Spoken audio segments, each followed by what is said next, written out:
आज माहौल क्या है दिखाने के लिए आपको दिल्ली विश्वविद्यालय लाया हूँ। लाने की वजह यह है कि अब से 3 दिन बाद यानी 21 जून 2026 को नीट के 22 लाख छात्र छात्राओं के बच्चों के परीक्षा आयोजित होने हैं और ये एग्जाम इसलिए सुर्खियों में है क्योंकि पेपर लीक होने की वजह से एनटीए की तरफ से ये दूसरा री एग्जाम कंडक्ट किया जा रहा है और इस री एग्जाम को कंडक्ट करने के लिए भारत सरकार और एनटीए ने एड़ी चोटी का जोर लगाया है। आर्मी का इस्तेमाल किया गया, क्वेश्चन पेपर सेंटरों पर हेलीकॉप्टर के जरिए पहुंचाने गए, वायुसेना का इस्तेमाल किया गया, 3 लेयर की सुरक्षा लगाई गई और फिर उसके बाद भी कई जगह पर देश के अलग अलग शहरों से छात्रों के आत्महत्या की खबरें आ रही है। विपक्ष के नेता राहुल गांधी देश के अलग अलग हिस्सों में इन्हीं छात्र छात्राओं के शिक्षा, परीक्षा और पेपर लीक के मामले पर अलग जगा रहे हैं। तो आज के माहौल में शिक्षा, परीक्षा, होने वाले परीक्षा की तैयारी को लेकर आम लोगों से चर्चा, छात्र छात्राओं से, उनके अभिभावकों से कि आखिर देश के शिक्षा और परीक्षा का माहौल क्या है और आम लोग क्या सोचते हैं। तो मैं पहले आपको दिल्ली विश्वविद्यालय में एक परीक्षा सेंटर से मैं गुजर रहा था, तो यहाँ पे देखिए कि एग्जाम चल रहा है और एग्जाम के बाहर आपको the examination centre official will not be allowed mobile phone और बैग। ये कमोबेश हर बार जब भी परीक्षा होती है देश में तो सबसे पहला जो अग्नि परीक्षा शुरू होती है छात्रों का वो यहीं से शुरू होता है। पहले वो मेंटली तौर पर उन्हें मोबाइल, बैग, 10 तरह की चेक इन, बैरिकेटिंग और फिर उसके बाद वो 3 घंटे का पेपर देते हैं और फिर उनके बाद परीक्षा लीक जैसे मानसिक उनके पास पहले ही प्रेशर होता है तो आम लोगों के बीच में है।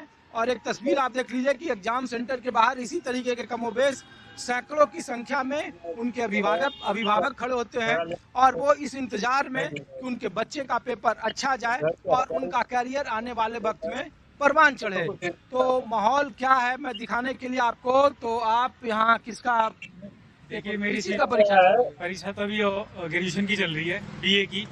हाँ जी, तो ये सोल से होता है, ठीक है, स्कूल ऑफ ओपन लर्निंग से होता है। तो उसके फिलहाल तो एग्जाम चल रहे हैं ना, तो इनके यहाँ पे सेंटर दे रखे हैं। हम लोग तो इसलिए आए हैं कि ये परीक्षा का प्रेशर न और नीट का पेपर होने वाला है और उसके री एग्जाम है 21 तारीख को। तो इसी तरीके के सेंटर में पहले बच्चे जो घुसते हैं तो प्रेशर पहले ही होता है, फिर उनका प्रेशर ये शुरू हो जाता है। अब वो टेलीग्राम भी बंद कर दिया सरकार ने, तो क्या राय है आप लोगों की? देखिए राय तो मेरी ये है कि जो ये बार बार कैंसिल हो रहे हैं ना पेपर, बच्चे जो इतनी मेहनत कर रहे हैं, ठीक है, और उसके बावजूद भी कोई मतलब वो नहीं है, इनका जो पेपर करवाने का कोई तरीका सही नहीं है, बार बार कैंसिल हो जा रहे पेपर और इससे जो बच्चे हैं उनको बहुत ज्यादा नुकसान झेलना पड़ता है। इस बार तो पेपर लीक के लिए देखिए पहली बार एयरफोर्स का इस्तेमाल किया जा रहा है। जो टेलीग्राम है वो बंद कर दिया गया कि करना ही क्यों है एयरफोर्स का, वो करना ही क्यों, उनके थ्रू करवाना ही क्यों है? पहले तुम अच्छे से पेपर कराओ कि मतलब किसी और के थ्रू करवाना ना पड़े। अब बार बार धांधली करोगे तो क्या होगा? बार बार धांधली, बार बार पेपर लीक, क्या करेंगे बच्चे? बेचारे तो सुसाइड भी कर लेते हैं कितने जो। जगहों से खबरें आ रही है कि बिल्कुल, और क्या, आप अब देखते ही होंगे, आपको पता ही है, न्यूज में भी दिखाई रहे हैं आजकल। आप किस चीज़ की तैयारी करते हैं? मैं तो फिलहाल अभी गवर्नमेंट जॉब की तैयारी कर रहा हूँ। किस चीज़ का क्या बनना है आपको? मुझे वैसे तो मेरे को ऑफिशियल जॉब चाहिए था। अच्छा, हाँ, दिल्ली में डीएसएसबी के थ्रू एग्जाम दे रहा हूँ मैं अभी फिलहाल, तो तैयारी चल रही है फिलहाल। चलिए तो मैं आपके माध्यम से यही बताना चाहूँगा कि जो नेता है हमारे देश के, यह जो एजुकेशन सिस्टम पे ध्यान दें, ठीक है, थोड़ा रूल चेंज करें और जो ये बार बार पेपर लीक हो रहे हैं ना, इन पे ज़्यादा ध्यान दें, क्योंकि बच्चे इनके तो इसकी वजह से बहुत ज़्यादा सुसाइड कर रहे हैं बच्चे आजकल। सरकार तो नहीं मानते, सरकार तो कहती है कि पेपर लीक में सरकार का कोई रोल नहीं होता है, वो बहुत सारे माफिया होते हैं और जो टूल्स है वो कोशिश तो कर रहे हैं बंद करने की। देखिए सर, बात है ना कि सभी एक दूसरे से जुड़े हुए हैं, ठीक है ना, बिना उनके उससे होता नहीं है, ठीक है, सबका कनेक्शन होता है। वो कहते नहीं कि वो जो माफिया करवाती है, ऐसा कुछ नहीं है, सब जुड़े होते हैं, पैसा सबके पास पहुंचता है, ठीक है। तो इसी वजह से एग्जाम हर बार कैंसिल होते हैं ये और बार बार लीक होते हैं, यही माजरा है। सरकार के सिस्टम पर भरोसा है? अभी जो हो रहा है ना हाल फिलहाल में, तो इसे भरोसा तो उठ रहा है धीरे धीरे सबका। अच्छा, प्रभाव पड़ता है कुछ करियर पर, मनोवैज्ञानिक दबाव, किस तरीके का माहौल हो चाहे कोई भी परीक्षा हो? देखिए प्रभाव तो बहुत ज़्यादा पड़ रहा है ना, क्योंकि जैसे जैसे लीक हो रहे हैं पेपर, इससे तो बहुत ज़्यादा प्रभाव पड़ रहा है। और जैसे कि जो इलेक्शन हो रहे हैं, ठीक है, इस पर तो और ज़्यादा प्रभाव पड़ने वाला है, क्योंकि अब जितने भी पेरेंट्स हैं इतने पैसे लगा के, ठीक है, और इनकी तैयारी करवाते हैं। आपको पता है कितने कितने लाख रुपए लगते हैं एडमिशन के लिए, नीट वीट के लिए जो पेपर देने के लिए जाते हैं, जो एडमिशन लेते हैं, PW हो गया, चाहे कहीं भी जाते हैं एडमिशन लेते हैं तो उसमें बहुत सारे पैसे लगते हैं, आपको पता ही है। और फिर और इतनी मेहनत करने के बाद भी मान लो इतनी मेहनत करने के बाद वो बंदा गया पेपर देने के लिए, ठीक है, उसने सोचा कि मैं सब कुछ झोंक दूंगा इस पेपर में, ठीक है, क्या पता उसका लास्ट चांस ही हो, है कि नहीं। और लेकिन लास्ट में पता चलता है कि क्या कैंसिल हो जाता है पेपर, पेपर लीक हो जाता है।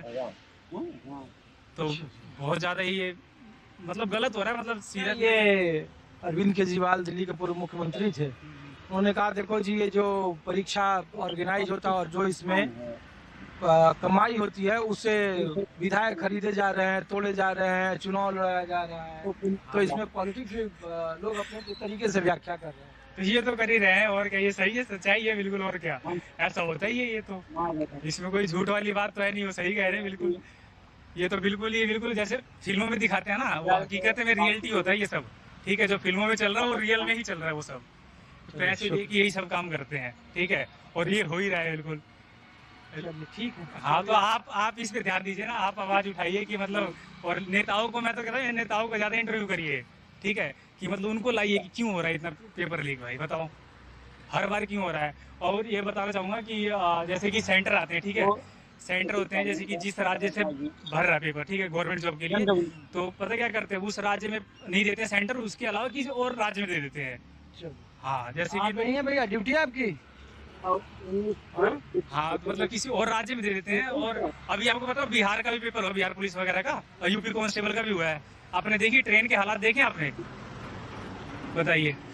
मतलब छात्रों को सब समस्या है, हाँ, एंट्री से लेके और जहाँ तक एग्जाम सेंटर तक जाने से लेकर पेपर देने से लेकर सारी अग्नि परीक्षा। और बात बता रहा हूँ, एग्जाम सेंटर वाली बात बोली ना आपने, पता है क्या, वो एग्जाम देने के बच्चे, ठीक है, एग्जाम सेंटर पे पता चल रहा है कि इसी एग्जाम सेंटर पे हमारा है ही नहीं, और पूरा एग्जाम सेंटर का नाम उस पर दे रखा है, ठीक है, कि इसी एग्जाम सेंटर मेरा एग्जाम है, लेकिन जाने के बाद पता चल रहा है कि यहाँ मेरी सीट ही नहीं है, बताइए। चलिए शुक्रिया। कुछ और छात्रों से और अभिभावकों से बात करें।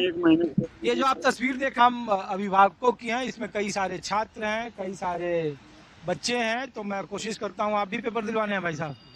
हाँ, तो हम लोग तो इसलिए घूम रहे हैं कि नीट का पेपर है 3 दिनों के बाद, जी सर, रविवार को, तो हमने कहा कि एक पेपर ये भी है, तो प्रेशर, परीक्षा प्रणाली को कैसे आप लोग देख रहे हैं, पेपर लीक से लेकर और बच्चों के सुसाइड से लेकर जो प्रेशर होता है उसको लेकर। हाँ, प्रेशर तो एक्सट्रीम है सर, कंपटीशन का ज़माना है, फिर भी बच्चे मेहनत करते हैं, उसके बाद भी पेपर वगैरह लीक होते हैं तो बच्चे तो डिमोटिवेट तो होते ही हैं, खासतौर से पेरेंट्स भी हैं, वो भी काफ़ी होप लगाते हैं बच्चों से कि हमारे बच्चे मेहनत करके आगे बढ़ेंगे, लेकिन पेपर लीक हो जाते हैं तो बच्चे सुसाइड कर लेते हैं, तो पेरेंट्स को तो ऐसा लॉस होता है कि जो रिकवरेबल होता है, रिकवर नहीं हो पाता, ठीक है, तो गलत है। ये देश की जो शिक्षा व्यवस्था है और जो परीक्षा का सिस्टम है, ये सिर्फ नीट का मसला नहीं है, चाहे वो +2 में देखिए, जैसे ही बच्चे पास करते हैं उसके OMR सीट को लेकर देख लीजिए,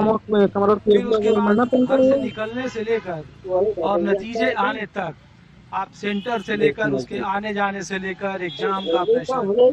तो हम लोग सिर्फ ये पूछ रहे थे कि जिस तरीके के मौजूदा देश में सिस्टम है शिक्षा का लेकर, परीक्षा को लेकर और जो शिक्षा का रोजगार को लेकर, उस पे आम लोग क्या सोचते हैं। शिक्षा का जो हमारा सिस्टम है वो काफी पिछड़ा हुआ है, अंग्रेजों के जमाने का ही चला हुआ है, स्किलफुल एजुकेशन तो हमारे सिस्टम में है। व्हाट्सएप से पैसे कमाना सिखाती है। चाइना में खासतौर से टेक्निकल एजुकेशन ज्यादा दी जाती है बच्चों को, पहली क्लास से, छोटी क्लासों से ही बच्चों को मतलब अच्छे करने के लिए उत्साहित किया जाता है। हमारे यहाँ तो केवल क्या है कि आपको सिलेबस मिल जाता है, आपको याद करना और यहाँ पे लिख देना है। इवन आप बड़ी से बड़ी परीक्षा देख लीजिए, उसमें भी क्या है, यूपीएससी का देख लीजिए आप, उसमें केवल याद करके ही तो लिखना होता है, ठीक है, उसमें थोड़ा बहुत क्रिएटिविटी अपना आप डाल देते हैं तो बात अलग है, लेकिन कुछ ज़्यादा प्रोडक्ट वाली एजुकेशन नहीं है जो मतलब अच्छा मतलब प्रोडक्ट निकाले। लग रहा है आने वाले वक्त में सिस्टम ठीक हो जाएगा सरकार, क्योंकि टेलीग्राम को बैन कर दिया। लोगों को, सरकार को लगता है कि टेलीग्राम के जरिए ही बहुत सारे जो फेक या फिर क्वेश्चन पेपर के लीक का संबंध इससे है। दूसरा इसका पक्ष है कि बच्चे कहते हैं कि नहीं, टेलीग्राम पर जिनकी पहुंच नहीं है कोचिंग सेंटरों तक, जिनकी पहुंच नहीं है कि वो क्लास तक पहुंच पाए, उनको वो बैठे बिठारे मटेरियल मिल नहीं जाए। नहीं, ये सेंट्रल एजेंसीज जो होती हैं, जो पेपर लेने के लिए रिस्पॉन्सिबल है, सारी गलतियां उन लोगों की होती है। आप तो टेलीग्राम तो केवल एक मीडियम होता है। आपने कम्युनिकेशन, कोई पेपर किसी ने निकाला, कहीं ना कहीं से तो निकला ना पेपर। तो जो पेपर सेट करते हैं जो एजेंसीज होती हैं, तो वो देखें ना इस चीज़ को। टेलीग्राम या व्हाट्सएप वगैरह आप या किसी भी साइट को ब्लेम करने से कोई फायदा थोड़ी है। वो जो लोग रिस्पॉन्सिबल हैं उनकी रिस्पॉन्सिबिलिटी फिक्स की जाए। बच्चे फीस देते हैं एग्जाम के लिए, बच्चे 1000-2000 रुपये लगा के आते हैं, कोचिंग लेते हैं बच्चे, तो उसके लिए कौन जिम्मेदार है? आम आदमी तो अपनी पूरी मेहनत कर रहा है ना। सिस्टम या एडमिनिस्ट्रेशन उसको देखना चाहिए अपना, कि हम लोग अपना कैसे सुधार करें। शुक्रिया आपका। नहीं, इस बार जो नीट की परीक्षा उसमें पहली बार सरकार ने कहा देखो जी हम एयरफोर्स से क्वेश्चन पेपर पहुंचा रहे सॉल्यूशन हैं। नहीं होता इस तरह से सॉल्यूशन। टेलीग्राम बंद कर दिया आप आपने। क्या हर एग्जाम को फिर एयरफोर्स से करवाओगे? री करवाओगे क्या? फिर जो मतलब जो एजेंसीज है जो नीट का एग्जाम लेने के लिए NTA एनडीए हाँ। सॉरी एनटीए, और जिन्हें सीयूईटी का भी लिया है, तो मतलब वो अपना आराम से बैठे हैं, वो एयरफोर्स ही संभालेगी उनकी जिम्मेदारी। तो फिर उनको हटाइए। सारा काम जब एयरफोर्स को या आर्मी को ही करना है, तो फिर एजेंसीज किस लिए? फिर वो देखे ना अपनी जिम्मेदारी। प्रधानमंत्री कार्यालय भी इन्वॉल्व है इस बार। हाँ ठीक है, सरकार के लिए नाक का सवाल है कि भाई मेन तो है कि नाक का तो सवाल तो रहेगा ही, कि इस युग में भी मतलब बच्चे, सोशल मीडिया का ज़माना है, हर किसी को इन्फॉर्मेशन मिल जाती है कि सरकार में क्या काम हो रहा है या प्रशासनिक स्तर पे क्या काम हो रहा है। पेपर लीक है तो कैसे, सब लोगों को पता चल रहा है। कोई आज अनअवेयर थोड़ी चीज़, सबको पता है। तो देखिए पूरी पाँच है ये। यहाँ आप देखेंगे तो परीक्षा सिर्फ एक छात्र ही नहीं देता है। अभी पेपर दिलवाने हैं भाई साहब? कौन दिलवाने दे रही है? होती है हमारी। और आप क्या करते हैं? हम बीएमएस डॉक्टर हैं। डॉक्टर हैं? तो हम लोग तो सर इसीलिए आए सेंटर पर कि नीट का पेपर होने वाला है और इस बार सरकार के लिए बड़ा ही चुनौती है। पेपर लीक को लेकर री एग्जाम कर रही है, एयरफोर्स से पेपर पहुंचाए जा रहे हैं, 3 लेयर की सुरक्षा है, टेलीग्राम को बंद कर दिया गया। तो आप तो पेशे से डॉक्टर हैं सर, ये जो परीक्षा का व्यवस्था है और नीट का री एग्जाम और जो मौजूदा स्थिति है देश में, उस पे आप लोग क्या राय है? भाई जिस अथॉरिटी को इन्होंने ठेका दे रखा है, उस अथॉरिटी को चेंज क्यों नहीं करते? बार बार जब ये समस्या आ रही है और ये बार बार टेंडर छोड़ देते हैं। NTA हाँ नेशनल टेस्ट एजेंसी। हाँ, जो भी एजेंसी है हाँ। तो हटाएं उसको। पारदर्शी काम होना चाहिए। और पेपर जो लीक हो रहा है, ये लीक किस वजह से है, पूरी इंक्वायरी करके उनकी तनख्वाह क्या है, रिटायर होने के बाद उनके जो है ना भाई, उनकी सारी पेंशन और उनके जितने मकान, मतलब पूरा पैसा वसूला जाए बच्चों के। सरकार तो आधार लेती है ना, कहती है हमारे तरफ से तो पेपर लीक नहीं हुए हैं, जो खामियाजा है वो भुगतता है अभिभावक या फिर जो परीक्षार्थी है। सरकार की तरफ से पेपर लीक नहीं हुआ है, लेकिन पेपर कौन दिला रहा है? गवर्नमेंट तो दिला रही है। गवर्नमेंट ने एक अथॉरिटी को सौंपा हुआ है, अथॉरिटी काम सही तरीके से नहीं कर रही, फिर किस कुछ बोलो। कौन सी क्लास में है आप? मैं तो फर्स्ट ईयर में हूँ, भी क्लास में नहीं हूँ। अच्छा, तो हम लोग तो ये बच्चे जब मिलते हैं तो पूछते हैं कि जो एग्ज़ाम का प्रेशर है और जो नीट का एग्ज़ाम है और जो पेपर लीक का मामला है, अब उसको रोकने के लिए ना सरकार ने जो टेलीग्राम है उसको बंद कर दिया। उसको लगता है कि सरकार को कि इसके ज़रिए लीक हो रहे हैं। दूसरा उसका पक्ष है कि बहुत सारे बच्चे हैं वो कहते हैं कि उसमें बहुत सारे मटेरियल मिलते हैं, हमको सुविधा होती है, उसमें हमको बहुत सारे कोचिंग सेंटर जहाँ तक हम जा नहीं सकते हैं। तो ये परीक्षा एजुकेशन को लेकर क्या आप लोग कैसे देख रही है, या जब आप पेपर दे रही थी उसका प्रेशर कैसा होता है? मेरे ऊपर तो बिल्कुल प्रेशर नहीं होता, मैं तो आराम से पेपर देती हूँ, क्योंकि जो बच्चा पढ़ के जाता है उसको तो सारा ही पता होता है ना, वो तो आराम से ही देगा। जो सुसाइड कर रहे हैं वो क्या सुसाइड क्या करना है इसमें? अगर आप पढ़ के नहीं जाओगे तो प्रेशर तो लगेगा ही आपके ऊपर। अगर आप पढ़ के जाओगे तो कौन सा प्रेशर लगेगा? आराम से आप पेपर दे सकते हो। मेरे ऊपर तो बिल्कुल प्रेशर नहीं होता, मैं तो आराम से जाती हूँ। चलिए ठीक।